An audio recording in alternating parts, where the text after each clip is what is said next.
Yes, doctor. Formally, we can just start the cataract 4 free paper session. Very good morning and welcome to you all. As the moderator, Professor Dr. Saranabhava, call upon to the chair, Dr. Nandakishore Sir, to occupy the chair virtually, and the next Dr. Pradeep Kumar Mohanta to occupy the chair, and co-chair Dr. Ritish, co-chair Dr. Sujay, convener Dr. Prashad Nagendra, co-convener Dr. Anurag Mishra, co-convener Chawla Gajendra, and myself, Dr. Saranabhava, as moderator. Chair, sir, can you please take over the session? Yeah. Good morning, everybody. We'll start with Dr. Suman Sen has come. No? In case everybody agrees, because Dr. Priyanka is not to be marked, we will start off with Dr. Priyanka.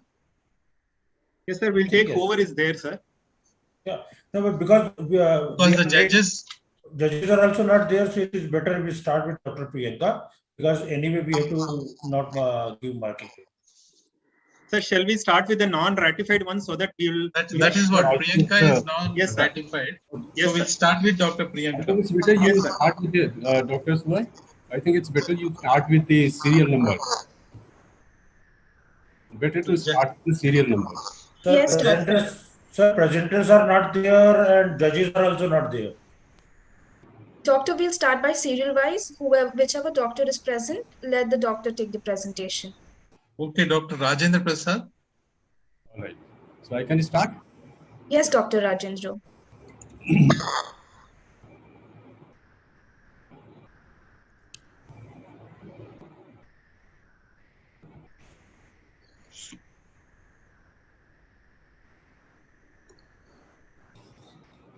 Okay. Good morning, everybody.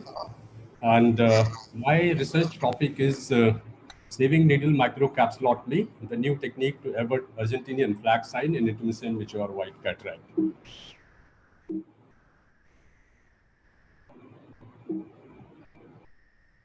The authors have no financial interest in the subject matter of this presentation.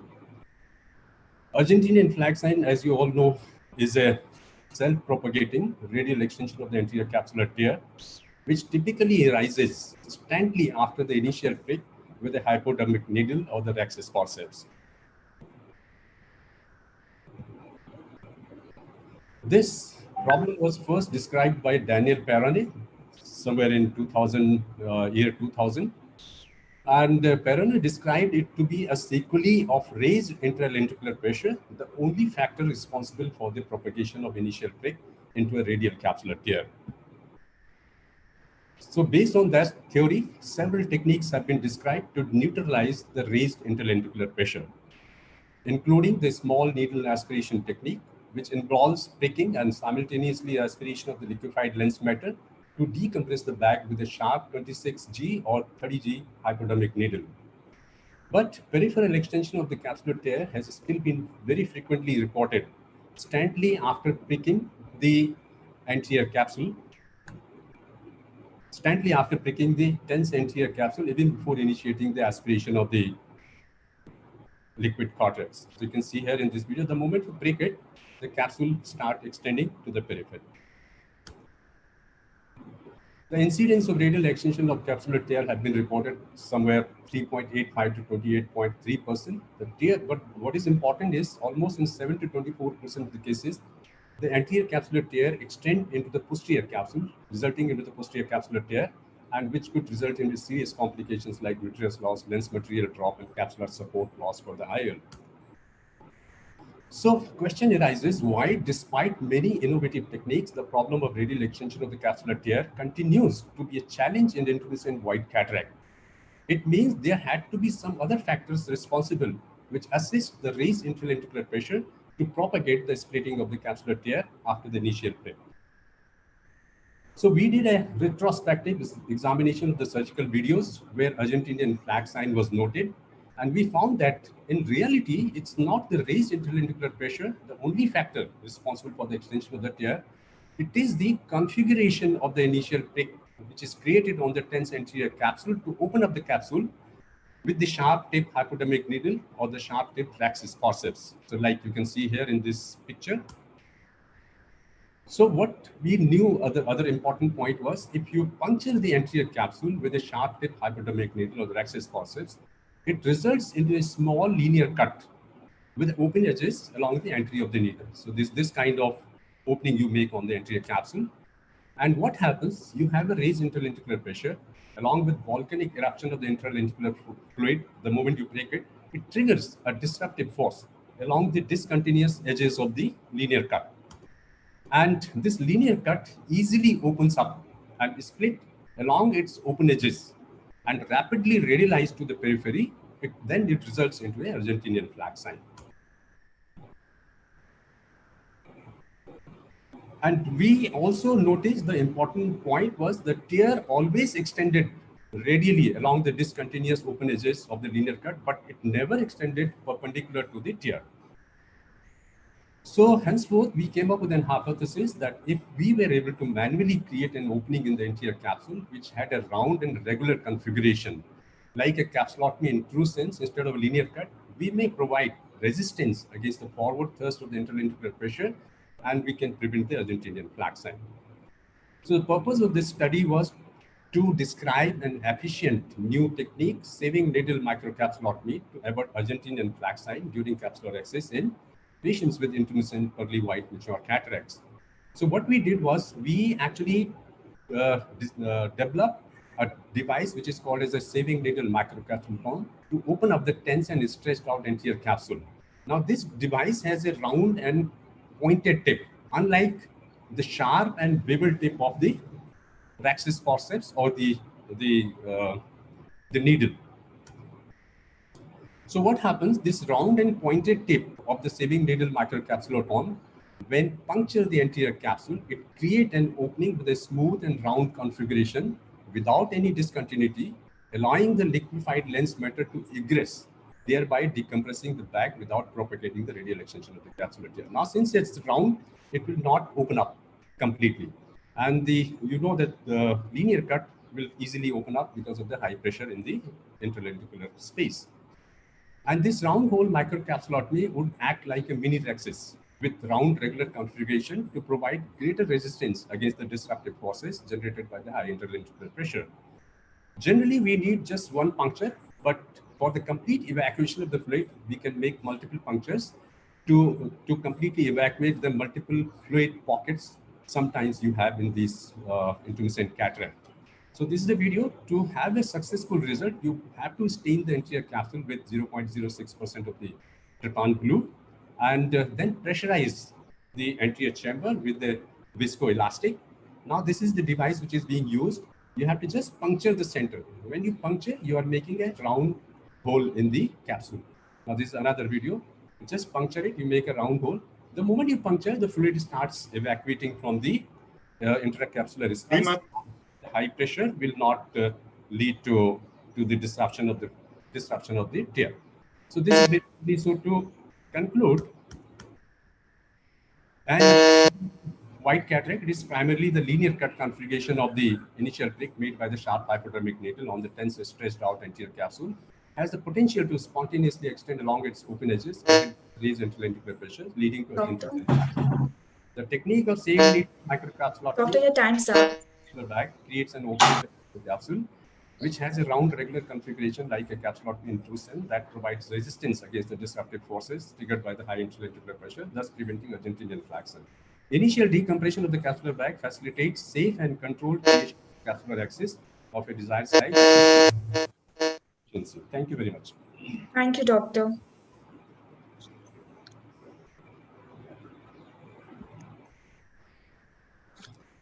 Thank you very much. I think it was. We can take 2 minutes for question and answers. Okay. Good morning. Excellent presentation, Dr. Rajendra Prasad. Could you hear me, sir? Yeah, I can hear you. Can hear. Just while you are puncturing the anterior capsule, it does not teach stretches that it is that much sharp to create the small Rexis type of opening into the anterior capsule, sir. Mm-hmm. Yeah, it's basically easy because the idea is you should not make a linear cut. if you make a linear cut on the anterior capsule, there is a high pressure. The linear cut will easily open up. That is the reason your capsular opening extends to the periphery and result into Argentinian flag sign. But if you make a hole on the anterior capsule, the hole is circular and it has a great strength. It will not open up. And even a small hole of this puncture easily evacuates, as you see in videos, evacuate the fluid. And a very little bit of the fluid is enough to decompress the bag, so that you can start the capsular access. And sometimes you can use the milking technique also, the needle milking technique. You can just press the capsule here and there and then evacuate the fluid from that hole. Basically, it's similar to puncture access in principle, right? Puncture access is an absolutely different concept, sir. Puncture access is you are using a phaco tip. When you are using phaco tip, you do not know how the phaco tip is going to work in that particular case, and it's you are using energy, you are using vacuum, you are using so much of pressure, and it's not that safe. This technique, as you have seen, you can use a simple needle at your home. You don't need that device also. You can use a simple sieving needle to puncture the anterior capsule. The sieving needle, just 1 rupee sieving needle, you can puncture and complete it. It's so simple. So what is the dimension of the tip, sir? The bore size and the tip length? The tip size, actually, the device which we have made is 0.4 millimeter. The tip from where the pointed tip to the base of the pointed tip is 0.4 millimeter. Sorry to interrupt you, doctors. The time is up for question and answers. We can now proceed to the second presenter.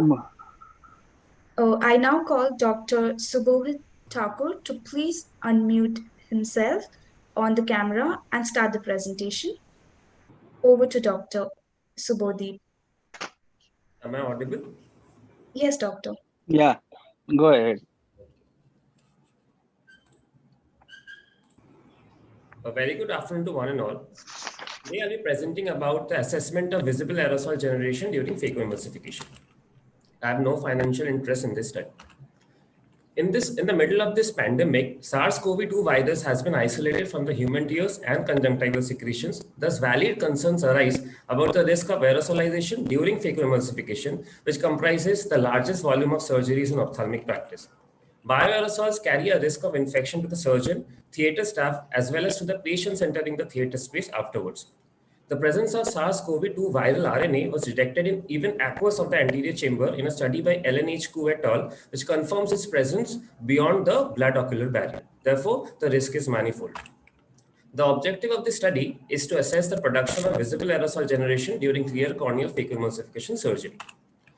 It was a cross-sectional type of study conducted in Cuttack, Orissa, on 20 eyes of 20 patients between 50 to 80 years of age with cataract causing impairment of vision. Patients having ophthalmic comorbidities which may have rendered the surgery complicated or required additional maneuvers or procedures were excluded from the study. All patients were screened by RT-PCR for COVID-19 and informed consent was taken. All surgeries were performed by the same surgeon using a standardized technique. A 2.2 millimeter clear corneal incision was given in 16 eyes and 2.8 millimeter incision was given in 4 eyes. The instruments used were AMO Sovereign Compact Ellipse Phaco machine, which uses a peristaltic motor pump with a 20 gauge tip with sleeve, and visible aerosol production was recorded using a Canon camera with a zoom lens. This was a setup in which the camera was mounted over a tripod and kept at the head end of the bed of the patient. Coming to the results, in this study, 60% of the patients were males and 40% were females. As mentioned earlier, the incision size was 60. In 16 patients, the incision size was 2.2 millimeter, and in 4 patients, incision size was 2.8 millimeter. Coming to the aerosol production, when 2.2 millimeter incision was given, there was no aerosol production. And when dynamic phaco was performed with movement of the tip towards the corneal wound edge, there was also no aerosol production that was visualized. But when 2.8 millimeter incision was given, it was found that aerosol was produced in 50% of the cases, that is 2 out of the 4 people. And when dynamic phacoemulsification was performed with movement of the tip towards the edge of the corneal wound, we found that aerosol was produced in 3 of the 4 cases, and in 1 case showed slow leak from the wound edge. where varying levels of corneal moisture, varying level of moisture was used by putting balanced salt solution over the wound, but aerosol generation was unrelated to corneal wetting. Visible aerosol production was, however, abolished when HPMC 2% was used to coat the corneal wound, and this effect lasted for approximately 30 seconds. Now, coming to the discussion part, ultrasound energy during phacoemulsification in a closed chamber leads to generation of aerosol plume by two main processes. One is by vibration that is transmitted from the probe to the lip of the corneal wound, and second is by atomization of the fluid, which is breaking up of the fluid into droplets by the heat generated by the phacoprobe. These aerosols could be ultrafine, fine, or coarse, depending on the size. And under illumination, they scatter light by reflection, refraction, or diffraction of the radiant beam. Visible aerosol was mainly produced when the incision size was 2.8 millimeter and when continuous phacoemulsification was performed in a dynamic fashion. HPMC was found to abolish the formation of generation of visible aerosol by coating the corneal wound and the phacoprobe, thus acting as a barrier to the aerosol formation and dispersion. High molecular weight and elasticity of the HPMC acts as a damper to the ultrasonic energy, preventing agitation and consequent aerosolization. A study performed by Darcy et al. In a cadaveric eye with artificial anterior chamber reported a similar result. A later study performed by Dr. Simardeep Kaur et al. In UK used an optical particle counter to quantify the aerosol produced and concluded that aerosol particles size less than 10 micrometer are not produced during phacoemulsification in a live patient setting, and there was no significant effect of use of HPMC on aerosolization. But the use of irrigating aspirating balanced salt solution results in dilution of the intraocular fluid manifold, thus significantly reducing the viral load, if any, in any aerosol thus produced, hence decreasing the risk of transmission. The limitation of my study is it was a non-comparative observational type of study at a very small sample size and does not account for surgeon variability or the use of different types of phaco instruments, phaco tips, or a limbal corneal incision with a clear corneal incision. To conclude, I would say that visible aerosol was produced when large corneal incision of 2.8 millimeter was used during continuous dynamic phacoemulsification and was abolished by HPMC coating. Currently, it is being researched whether viable SARS-CoV-2 viral RNA particles can be aerosolized in sufficient quantities to form an effective inoculum or transmission to the healthcare workers. Factors such as a viral load in the chamber and the constituent of the visible aerosol plume, whether consist of BSS or intraocular fluid, is still in question. Dr. Time's up. Phacoemulsification can safely be performed by taking necessary precautions and with a sincere hope that the pandemic ends soon. Thank you.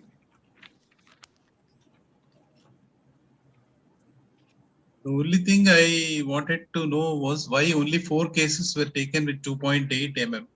Probably the comparison would have been better if equal number of cases were divided, because other factors were quite conclusive, but here only 4 cases. And then yes, I understand, but the study was performed in April to May, sir. So we didn't get a lot of cases because of COVID, and the few we got, we were not performing that in our college, so we had to perform it outside, sir. So it was a bit difficult to get cases. I have an issue with one of your earlier slides, Dr. Subodip. You said you have used a 20 gauge tip to produce 2.2 millimeter sections. My understanding says that with a Sovereign compact, if you are to attach a 2.2 sleeve, you should be using a 21 gauge tip. So what it shows is if you are using a 20 gauge tip with a 2.2 sleeve, the whole thickness of the thing gets so enlarged that if you're trying to introduce it through a 2.2 millimeter section, the fit is much tighter and more snug. So it is probably obvious that you're not leaving space for the aerosols to be generated. Yes. You know, so that 16 and 4 should have been 21 gauge 16 and 20 gauge 4 instead of all being used with 20 gauge tips. Okay. And the other thing that I wanted to know was, what do you mean by the dynamic movement towards the corneal wound? I didn't understand that.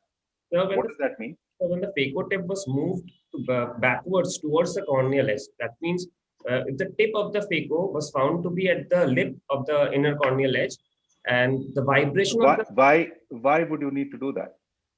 So during dynamic, either we do a static phaco by keeping it at the same position, or we keep moving it while creating the. So while movement, we found that due to vibration of the phaco lip, inner corneal lip, there was found to be visible aerosol? I think it's probably obvious because the sleeve gets tapered towards the end. So when you're withdrawing it, you have more space again for the aerosols to escape. Fine. Thank you. Nice presentation though. Thank you. Thank you, sir. One issue with HPMCs is that gets washed off very early. Is there any advantage using a cohesive visco to prevent this? No, I did not use it. It hampers Sorry to visualization, I interrupt think, you. cohesive.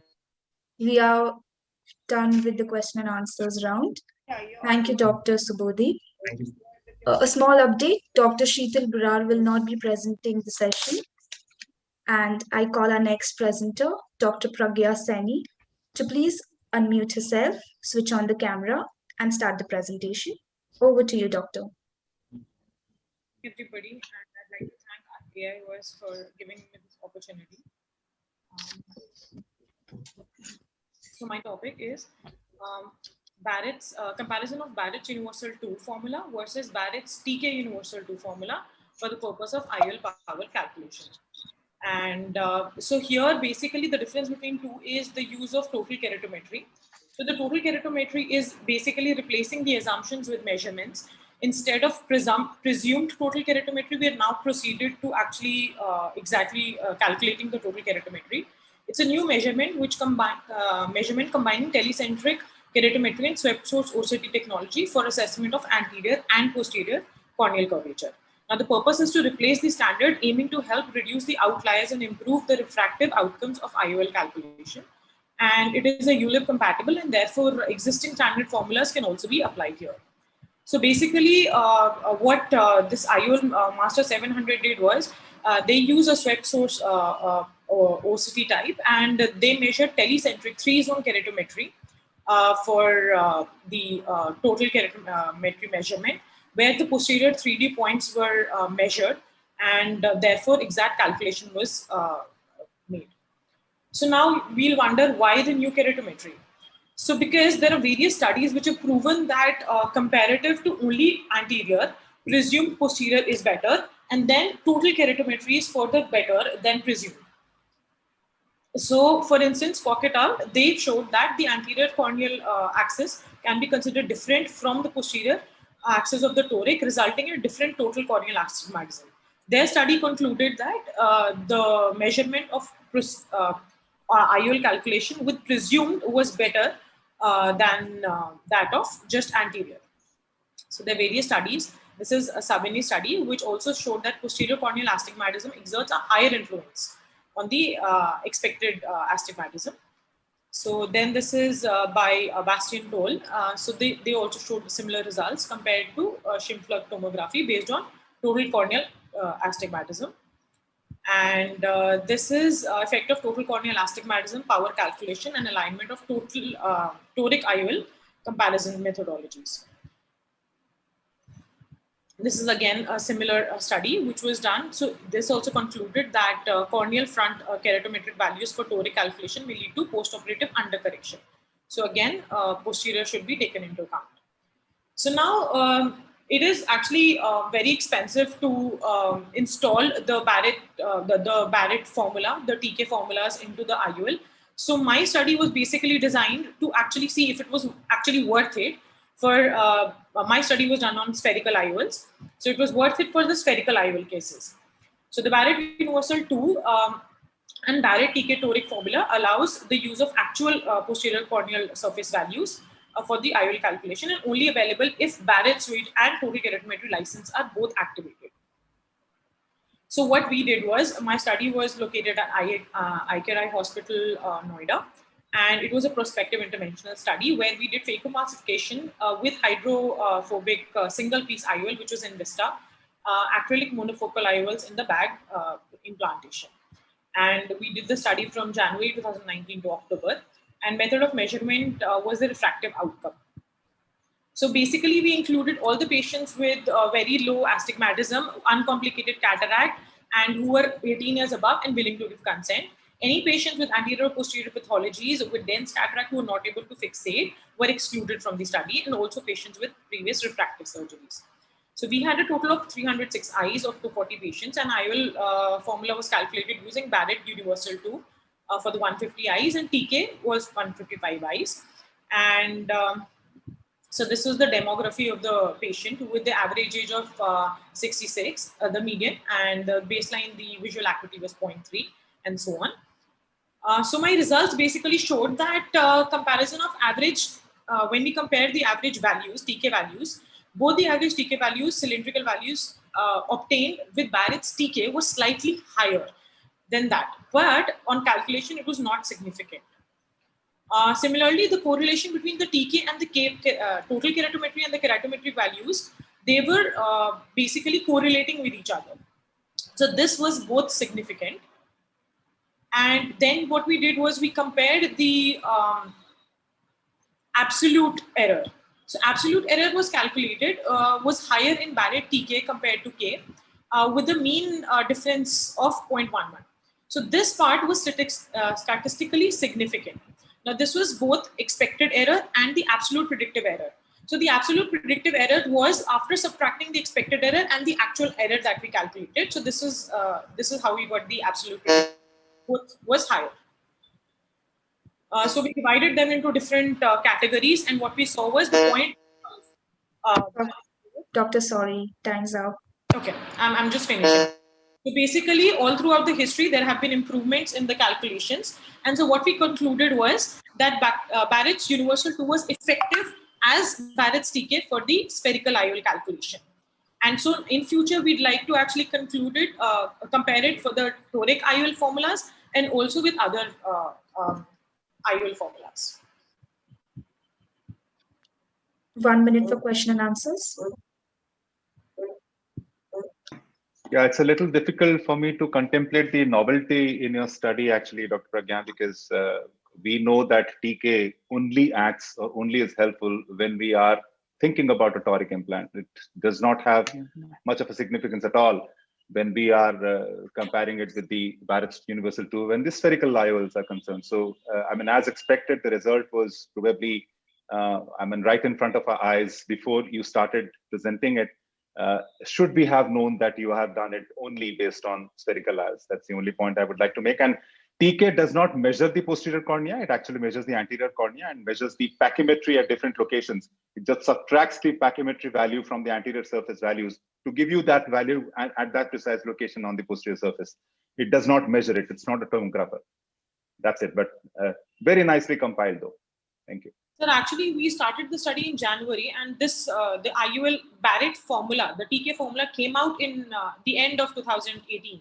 And my study started in January. So it was the very beginning where we wanted to establish actually the efficacy for, if we should actually get it. And obviously my next step was toric, and I've already started it and I've already compiled the results. But for this conference, I did not have it ready then.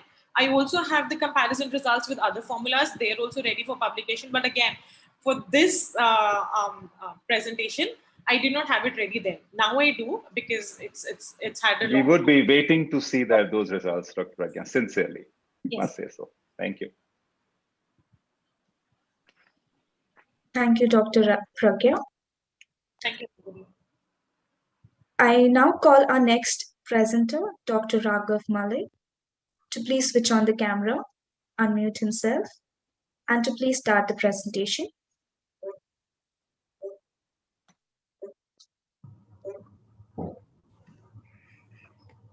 Good morning, everyone. Thank you for giving me this opportunity, AIOS. So my talk today is a very simple talk. What we are doing is basically we are using the ASOCT inside the femto laser, the catalyst system, to see whether this ASOCT can help us detect any pre-existing capsular tear in a posterior polar cataract, and whether we can use that femto laser to increase the safety. So we know that posterior polar cataracts are a challenge for the most experienced of surgeons. The incidence ranges from 3 to 5 posterior polars per 1,000, and it is always dangerous. Why? Because of the propensity of a posterior capsular tear and vitreous loss. The risk of PCR has been reported from a 7.1% to as high as 36%. Now, diagnosis of a posterior polar cataract is most commonly done by using the slit lamp. We see the size, we see whether we have microcysts around the posterior polar cataract, and we can grade the cataracts. But this is not the only way with which we can grade a posterior polar. So this is what these are types of ASOCT which we can use to diagnose the posterior polar cataract. This is how a typical polar looks on a slit lamp, while this is the ASOCT of a microscope integrated ASOCT. This is the SS-ASOCT of the IOL master, and this is the microscope integrated ASOCT showing a posterior capsular tear and showing a blob of vitreous which is not broken coming into the capsular bag. And this is the spectral domain OCT of the femto laser.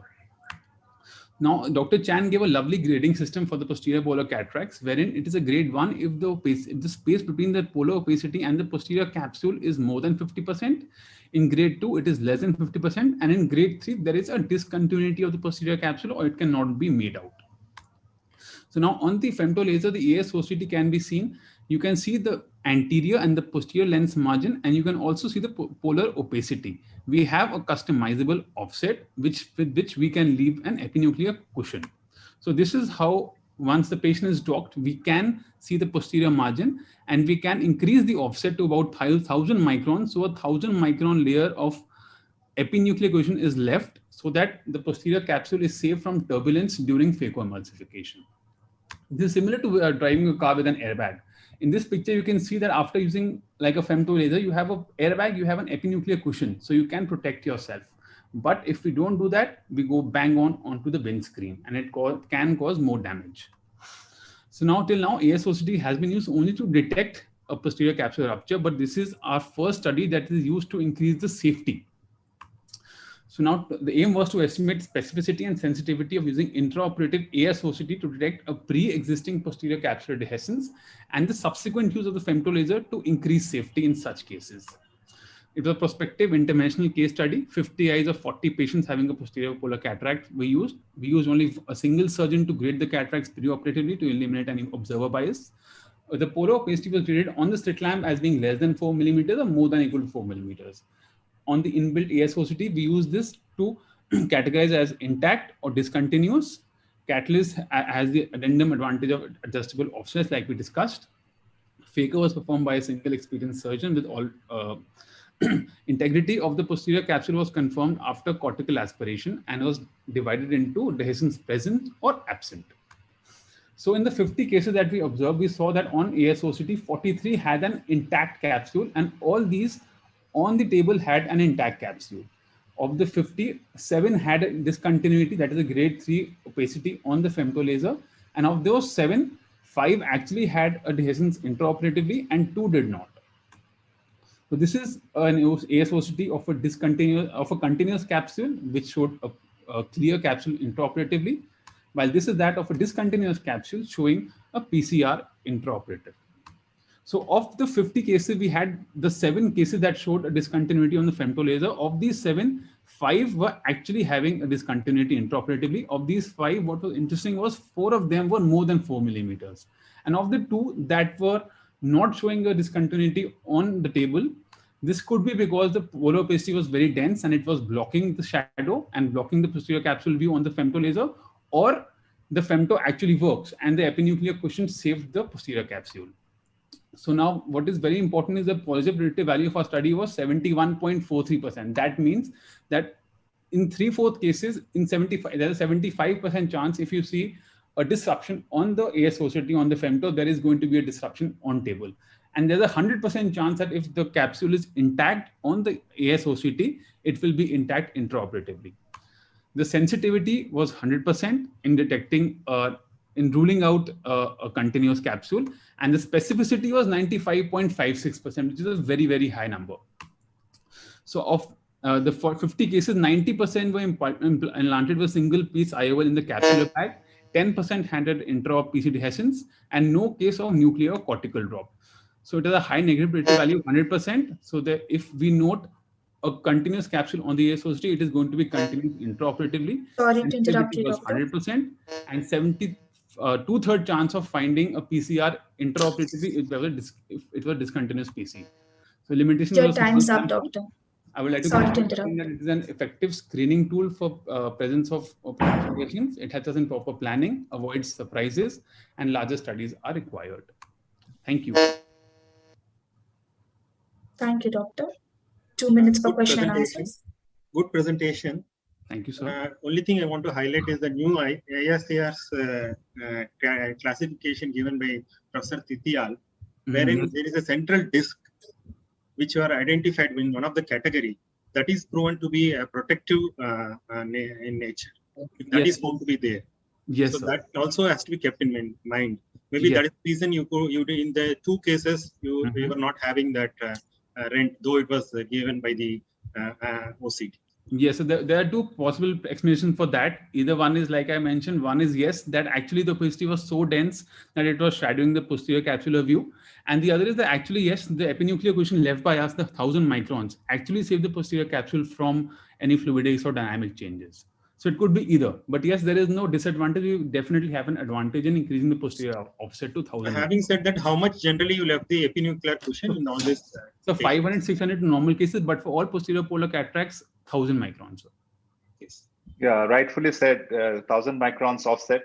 But do you only increase the offset? That's something everybody does, irrespective of the status of the posterior polar cataract, I believe, irrespective of the category to which it falls. You do increase the offset. But in a case like the ones that you showed, which hardly had any nucleus, do you also go down on your spot size and spot gapping, or do you keep that the same? Do you also customize that? We keep that. The only thing is that we know that what we are going in for. If we do have a continuous capsule, yes, of course, we take all precautions for posterior polar. We don't think that it is normal. Of course, it is the machine. We can't depend on the machine completely. But yes, if we do find a disintegrity, that is when we keep our guards very, very high. We always go for a block. We always, of course, eliminate all hydro procedures. And then we do keep a closed chamber. And all the procedures are followed, just that it gives us a heads up. Yeah, but I normally customize the spot size and the spot duration as well, because I'm wary of the pneumatic generation inside the capsular bag, which could also play a role in disrupting the capsular. In our femtos, we are totally avoiding any hydro delineation or a dissection. We just rely on the pneumodissection. That is it. Thank you. Thank you. Thank you, doctor. We now go with our next presenter, that is Dr. Priyanka Kalshelkar. Dr. Priyanka, please unmute yourself, switch on the camera.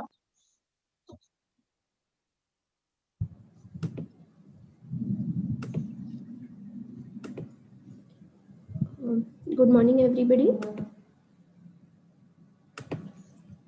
I would like to present Can everybody see my presentation? Yeah. I would like to present intraocular lens power calculation by 6 formulae, a comparison. The authors have no financial disclosures related to the paper. With the emergence of concept of refractive cataract surgery, accurate biometry has become an essentiality.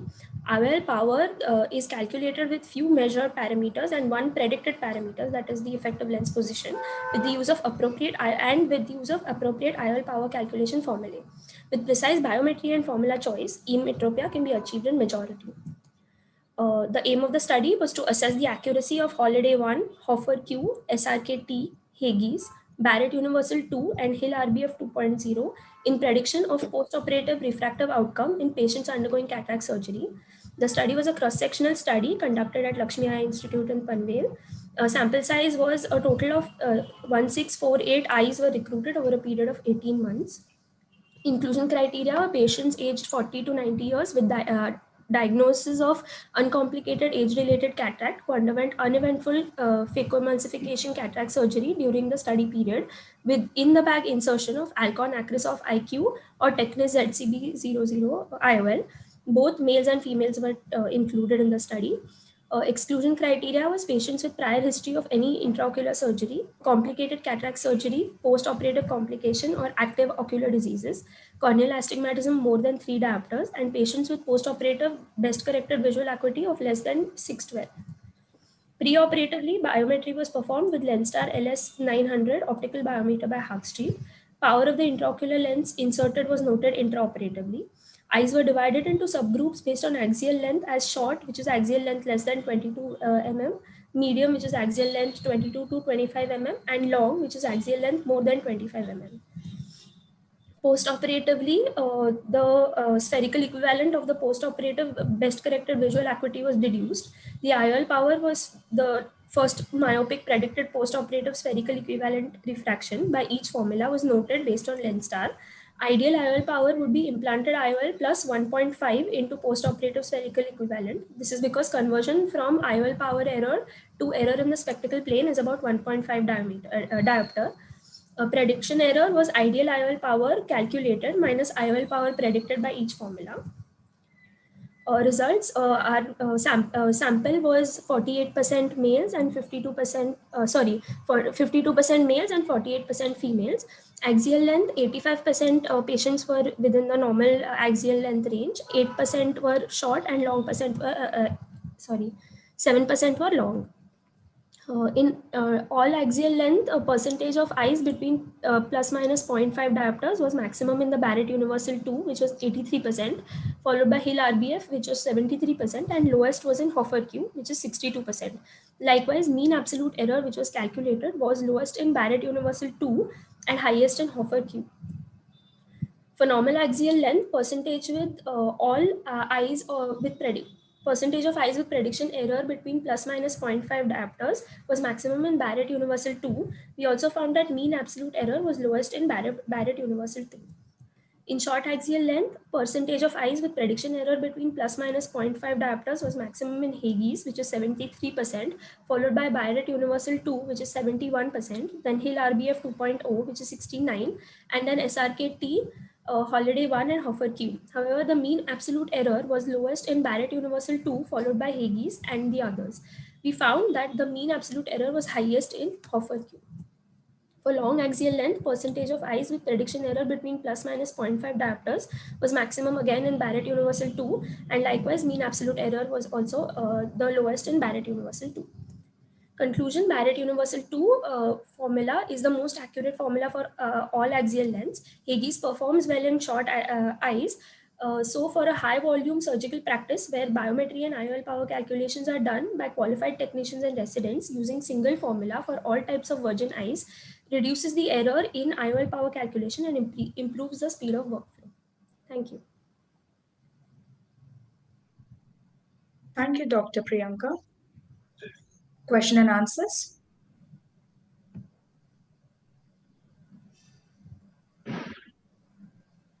So we have no question and answers? Yes, we do.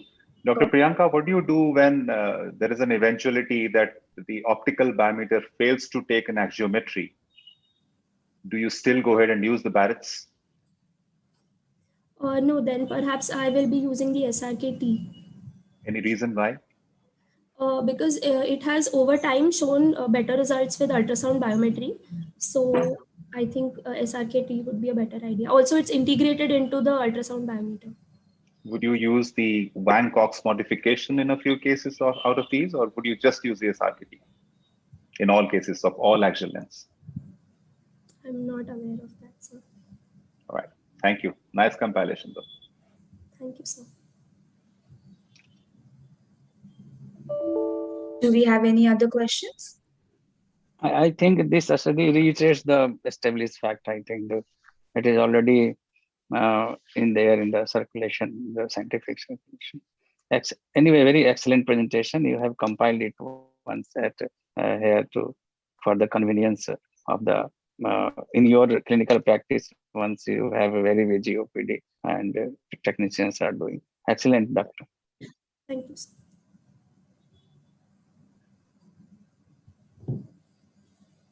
Okay. I think we should move on to Yes. the next. Thank you, Dr. Priyanka. Moving on to the next presenter, I now call out Dr. Pranav Saluja to please switch on the camera, unmute himself.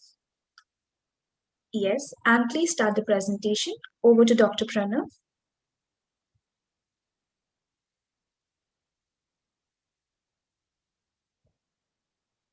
Good morning, respected seniors. So my study is on posterior capsule opacification, peeling and polishing. Doctor, you're not audible. Could you please? Hello. Yes, doctor. Perfect. So my study is on posterior capsule opacification, peeling and polishing. So as we all know that posterior capsule opacification is one of the most common complication of cataract surgery. And it is mainly due to the migration and abnormal proliferation of the residual lens epithelial cells after cataract surgery. The posterior capsule opacification occurs in 7.1 to 22.6% patients within 5 years of the surgery, as stated by Ursel et al. And Avasthi et al. And the current gold standard for PCO treatment is laser Nd:YAG laser capsulotomy. But this procedure may lead to posterior segment complications, and it has been seen that the incidence of retinal detachment is around 0.6 to 2.5% patients under Nd:YAG laser capsulotomy, and it increases to 7 to 10% in myopic patients. This is mainly because there is vitreous syneresis which occurs after capsulotomy, and thus chances of detachment increases. So our aim was to see the safety and efficacy of surgical peeling and polishing in cases of posterior capsule opacification. It was a cross-sectional study where we took 273 patients who had PCO of Elschnig-Pearls variety from 2017 to 2019, and we analyzed the post-operative vision and complications. The inclusion criteria was that we took patients with Elschnig-Pearl form only of PCO following cataract surgery, in which there was a potential space between the optic and the capsular axis. So the exclusion criteria was fibrous PCO if there was poor pupillary dilatation and the capsular axis size was less, if there was posterior synecdoche or posterior capsular plaques, and if there was capsular phimosis, we did not undergo this procedure. So the technique was the patients underwent surgical peeling, and we made 2 side ports with the MVR blade, and then we went with the irrigation aspiration cannula, and we tried to go beneath the IOL, beneath the capsular axis, and then we started peeling. First, we peeled off the all the Elschnig-Pearls, and then we aspirated it. So the we used viscoelastic to stabilize the anterior chamber. So in the present study, out of 273 patients, 152 were male and 121 were female. The mean age was 57.5 plus minus 11.7 years. In 33 cases, we were not able to approach the posterior capsule due to capsular fibrosis, and they were excluded from the study. The BCVA in the post-op improved to 20 by 20 in 92.3 patients. In pre-op, we can see that this is the pre-op bar in which 20 by 20 to 20 by 70 patients was only in 90 patients, while it improved to 92.3% in this case. And there were some cases in which we had poor vision, but that was mainly due to occurrence of posterior capsular rupture in these cases while doing the procedure. So the main complication was aqueous flare was seen after the surgery. 4.7% patients had aqueous flare. The raised IOP was seen in 4.5% cases. There was recurrence of pearls in 5.4% of patients, and posterior capsular rupture was seen in 3.3% patients, that is 8 patients out of 240. And cystoid macular edema was seen in 2 cases, but we did not see any retinal detachment cases. So there has been a study done by Trinkman et al. Who conducted a study on 367 eyes, and in sulcus fixated lenses. They claimed that the specially designed handpiece could aspirate regenerative cells even in the equatorial region. In another retrospective study, Bhargava et al. Found that 94.6% patients achieved a BCVA of 20 by 40 or better following surgical peeling and polishing, and they did not find any cases which had retinal detachment in their follow-up. Clement et al. Accomplished successful removal of pearls in 89% of cases. They had lower incidence of IOP spikes. Lower incidence of IOP spikes was seen in our study as compared to Clement et al., which was 14.7%, and incidence of PCR was comparable to our study. Bhargava et al. Also designed a 20-gauge curved blunt-tipped single-port cannula, and guided peeling was initiated from center towards the periphery. The recurrence of PCO was seen in 5.4% in our study as compared to 11% and 17% in other studies. Your And time is up. PCVR was almost comparable. So the potential advantage of this procedure is that it preserves the integrity of the PC, minimizes the risk of complication, and recentration of decentered IOL can be also performed. And the disadvantage is that the recurrence of PCO may occur if there is inadequate removal and it is an invasive procedure. So it may the eye may get infected in some cases. The limitation was that it was a non-comparative observational study and we had a small sample size and follow. So the conclusion is that peeling and polishing of PCO is a safer alternative for the management of PCO in cases with, especially in cases with high myopia, and thus it can prevent complications which are associated with Nd:YAG laser capsulotomy in some cases. Thank you. We now move to the question and answers round. What was the time interval between the two, between the surgery and between the initial surgery and the second surgery? And what is the chance of recurrence following the peeling? So the recurrence was seen in cases where recurrence was seen. The mean was around 3 to 4 months in our cases, and the mean difference between the surgery and the formation of PCO was around 2 years plus minus 6 months. You saw recurrences in 3 to 4 months' time. Did you say that? Yes, sir. So do you think it is really an advantage that you're leaving the PC intact? I mean, if you're subjecting the patient to another surgery, taking him back to the OT and polishing the posterior capsule, shouldn't it be a good idea to remove a chunk of the posterior capsule as well, perform a PCCC and leave no chance for the recurrence to happen? Yes, sir, we can do that. Syneresis. We can do that, but the only thing was that we were trying to keep the anterior hyaloid face intact, and you can keep the anterior hyaloid face intact and just remove the PC. You can still do that. You have the support of the IOL. Think about what did you do to recurrence cases? You subjected the patient to YAG capsulotomy or Nd:YAG capsulotomy ultimately? Yes. Okay. Did you do this in any of the cases with toric lenses also? No, sir. No, sir. No toric lenses. Basically, I agree with Dr. Mishra in the sense that probably doing a capsulotomy would be much better option than leaving behind and subjecting it to repeated surgeries. Especially in younger age group, I think so.